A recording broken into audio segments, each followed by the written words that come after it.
کہ ایک شخص کو دشمنوں نے قتل کیا اور نہر میں پھینک دیا، اور اس کی لاش پانی کے اندر کئی دن ڈوبی رہی۔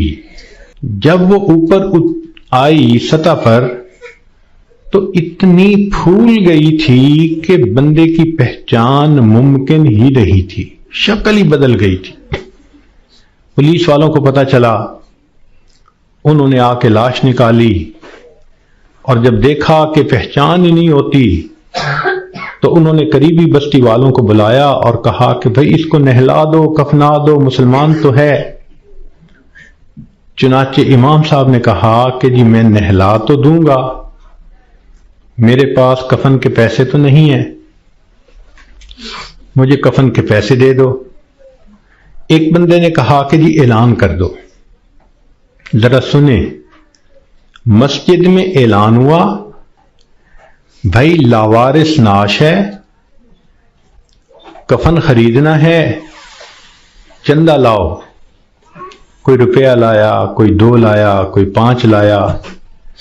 آدھے گھنٹے تک اعلان ہوتا رہا کہ لاوارث لاش ہے، کفن خریدنا ہے۔ آدھے گھنٹے کے بعد پھر جا کر پیسے پورے ہوئے، کفن خریدا گیا، اس کو نہلایا گیا، کفنا دیا گیا، جنازہ پڑھایا گیا۔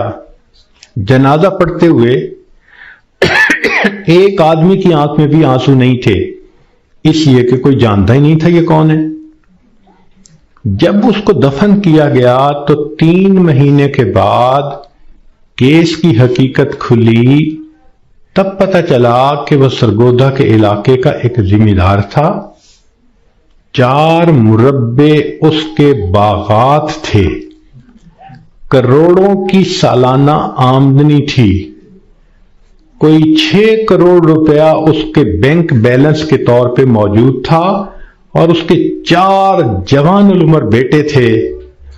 اس لینڈ لارڈ نے کبھی سوچا بھی نہیں ہوگا کہ میں کروڑوں پتی بندھا، جب دنیا سے جانے لگوں گا تو چندے کا کفن لے کے جاؤں گا۔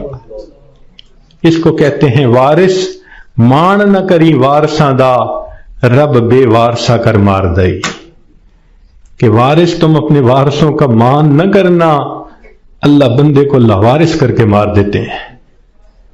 ہمیں کیا پتہ کس حال میں موت آئے گی، آج وقت ہے اس موت کی تیاری کرنے کا۔